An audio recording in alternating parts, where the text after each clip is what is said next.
Welcome to the Satellite TV podcast. On August the 31st, an alleged US Special Forces operative was found dead in his hotel room in Dhaka, Bangladesh. A day earlier, the leaders of India and Russia, Narendra Modi and Vladimir Putin, were seen in intense dialogue in the back of a car in China. Now, an accusation has been reported out of India that the FSB and India's intelligence agency were behind the operative's death, because it's claimed he was acting on behalf of the CIA to assassinate the Indian Prime Minister.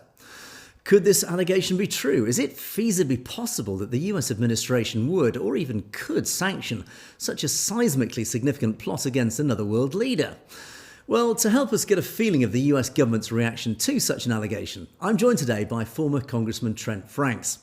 Now, Congressman Franks served in the US government successfully for many years, building a powerful reputation, standing up for basic democratic principles and the rule of law, but also particularly defending the human rights of minorities across the world. As such, he's also a founding board member of the Khalistan Caucus Foundation.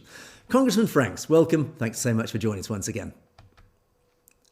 Thank you, Angus. I always enjoy coming on with you because I know I'm going to hear somebody that uses evidence-based dialogue, and you're just simply brilliant. I just have to kind of try to tag along if I can. Many thanks, and always a pleasure, Congressman. So, Congressman Franks, my first question actually is very simple. In your mind, would the US government, in your opinion, sanction an assassination of Narendra Modi? Well, Angus, that is preposterous, and it wins the Bloomin' Obvious Award for the year for anyone who would just say that's just crazy. And it's a silly kind of accusation to make. America has plenty of ways to put pressure on the Modi government. We've never sanctioned the assassination of the world leaders that were in a democratic type of government, anything close. While we've gone after terrorists, we've never gone after world leaders that are not terrorists. And so it's just a preposterous thing, and it really is insulting that the Modi government would even consider such an idea to be credible. But of course, the elephant in the room in this conversation is always the accusation of hypocrisy, sometimes levelled at the US when it comes to extrajudicial killings of so-called terrorists.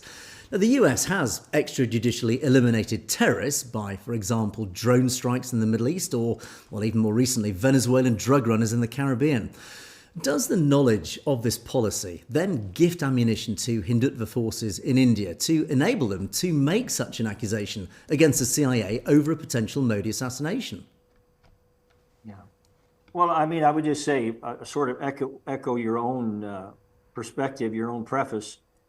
There has been situations where the United States has gone after terrorists who murder the innocent and who foment evil that results in the murder of the innocent, and they know what they're doing, and we know who they are, and we've done that. And lately, as you mentioned, the people that are bringing poison, fentanyl, and other poison drugs into this country and killing our young people, we've tried very hard to figure out ways to diplomatically deal with that issue. But I think Mr. Trump is absolutely right on. I'm a Sunday school teacher for 1 and 2 year olds. I don't want to hurt anyone.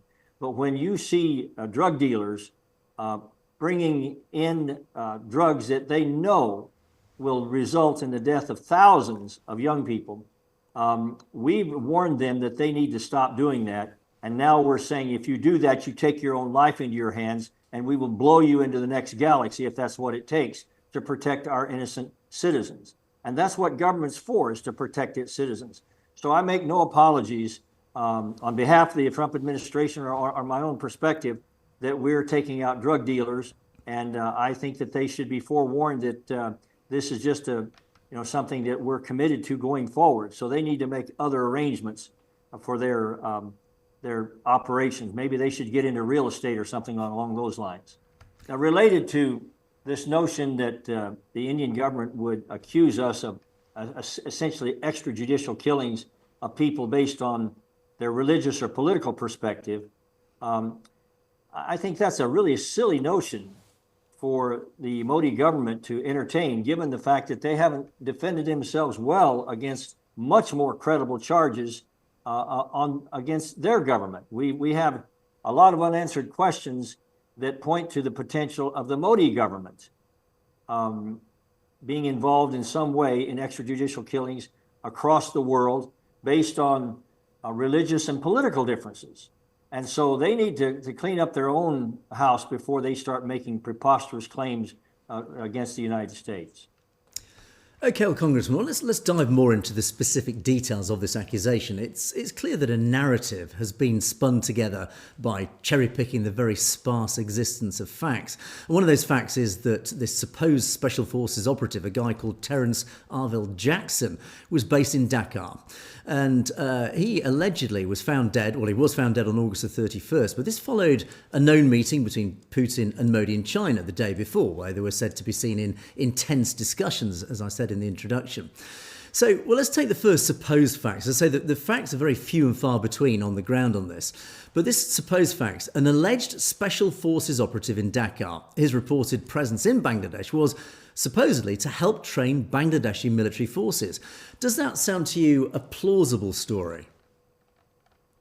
Well, I think the idea of this American personnel in Bangladesh doing something completely different than the idea of being there to ostensibly assassinate the Prime Minister of India. There's a lot of possibilities there that I think, I mean, as I understand, we haven't fully confirmed who this man is and what his role was in the United States military, if any. But the idea that he's really there under false pretenses and that the notion is to somehow set himself up to be in a position to assassinate the Prime Minister of India is ridiculous, is just too kind of a word. It is preposterous beyond my ability to articulate. And again, I think that what we need to do is to proceed and find out more what happened, who this man was, what the circumstances surrounding his death were, and just proceed and let the evidence take us where it will. We've never in America been unwilling to face the evidence for what it is, and so we're not afraid in any way of credible investigations taking place as to the background and intention of this man. And I just would suggest to you that when we finally come to the end of this investigatory effort, that you're going to find that the narrative that's been put forth is seen as just laughable. Well, the accusation itself is actually based upon the presumption that the US has some sort of secret policy to destabilise India, or indeed to create anarchy in New Delhi, with the goal of establishing a pro-US puppet regime in Modi's place. But bearing in mind how deeply embedded the BJP is in Indian politics and its current dominance, this would appear, at least on the face of it, to be a pretty unlikely ambition. But, however, the US has interfered in other nations' politics, so it doesn't appear to be a completely baseless suspicion. Do you think there could be some value in this suspicion? Well, I mean, it's not ridiculous to suggest that the federal government of the United States is using its own reliable and forthright tools to try to influence Indian policy in a way that is good for both India and the world and America. We would like to see their policy change, but in terms of destabilizing the Modi government, I have to say to you, the Modi government seems to be doing very well on that front all by themselves. Their efforts to sort of cozy up to Russia and China, given the fact that, if you look across history, that has never been a successful strategy for them. The United States wants India to be a good contributor to world peace and to be able to feed and house and clothe the many over a billion citizens in India. We want to see India do well. We want to see India kind of come into the present day commitment to religious freedom and to democracy and to the ideals of some of the basic principles that are here in the United States. We're not out to try to do away with India. We just believe that right now that they're not handling themselves very well on the national scene, and that has created some tension between the United States and the Hindu government of India. But it hasn't even come close to this ridiculous notion that somehow we're going to put operatives out there that are either trying to assassinate or completely destabilize the Modi government. Well, let's build on that discussion because, for example, the recent ramping up of tensions between India and Pakistan earlier this year after that Pahalgam attack was fortunately de-escalated, and apparently in a large part thanks to Donald Trump's diplomatic team working very hard behind the scenes to calm the anger on both sides. India, in that sort of situation, I think it's probably generally agreed that India did lose face in that process. And Hindutva rhetoric has more recently focused on generating anti-Trump propaganda as a result. So do you think it's likely that this whole accusation is just another manifestation of that same anti-Trump program? Angus, I can see no other plausible purpose at all for this story.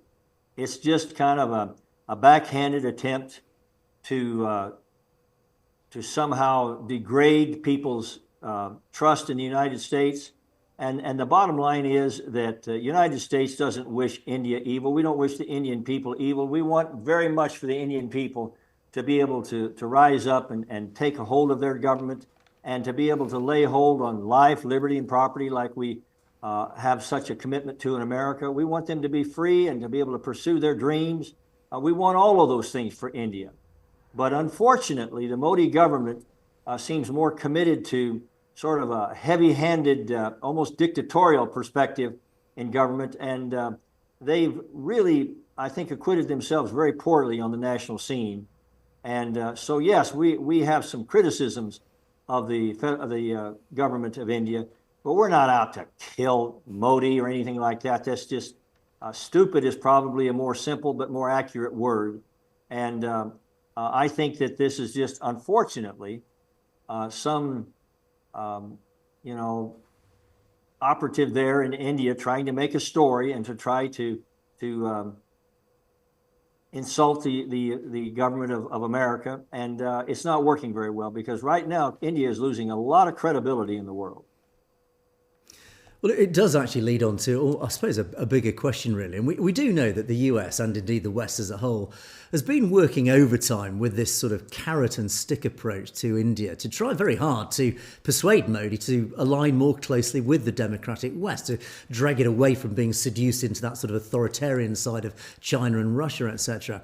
And as I said, we have seen Modi actually physically embracing Putin. We've seen him in recent weeks in China, sharing a table with some of the world's worst authoritarian regimes. By that I include, obviously, Vladimir Putin, Xi Jinping of China, even North Korea and Belarus, amongst many others. So it really does come back to this one single big question. Are we actually wasting our time with India? I don't know. Sometimes that remains to be seen. But I will say this to the Indian government, to the Modi government. If they'll look at history, whenever freer countries or countries that wanted to try to align themselves with countries more powerful than they, whenever they did this with dictatorial governments or authoritarian governments, it was always a mistake. And the idea that Modi would cozy up to a thug like Putin is just crazy. And for them to try to make alliances with China, I borrow a phrase from Ronald Reagan. He said, they cozy up and try to feed the monster, hoping it will eat them last. But China and Russia are both authoritarian governments, and India will not like the ultimate result of trying to make alliances with them instead of the free nation of the United States.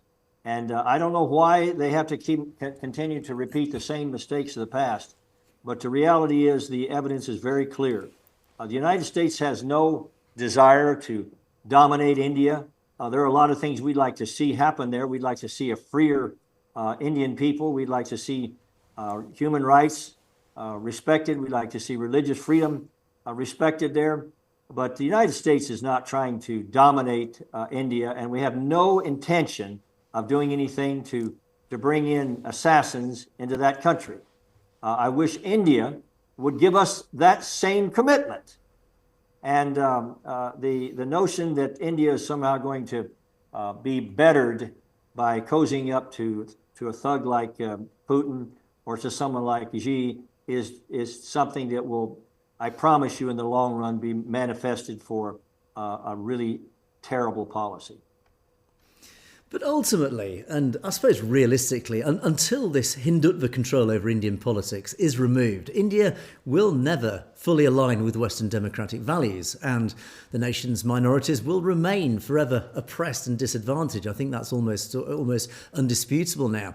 So the only realistic conclusion, therefore, that we always arrive at is the establishment of the sovereign nation of Khalistan, a nation that, of course, will provide a sanctuary to those who are oppressed on the subcontinent.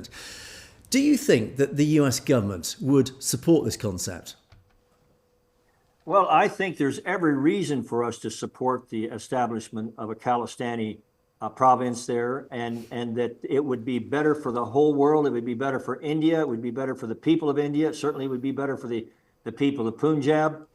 There's no question in my mind that if America understands, if the American people understand the dimension of such a policy, that they would embrace it, because this is simply saying to the people of Punjab, the people that want their own free province there of Khalistan, that their free nation of Khalistan, that they would have an opportunity to embrace that.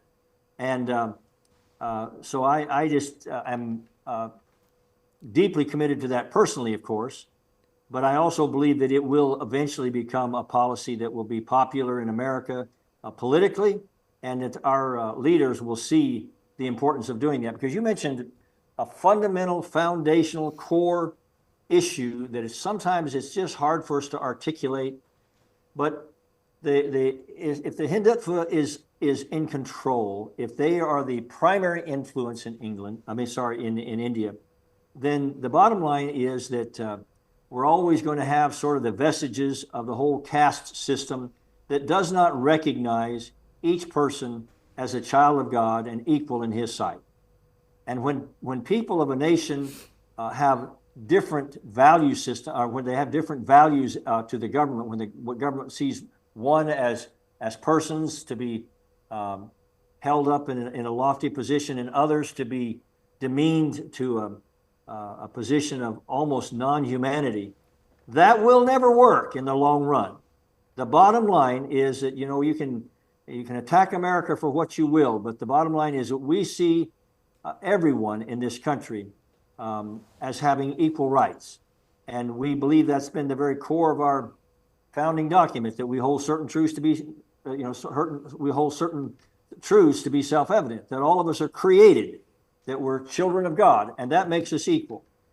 And that, unfortunately, is not the policy of some of the Hindu government of India. They have, again, these vestiges that make different levels of humanity, and sometimes all the way down to non-humanity.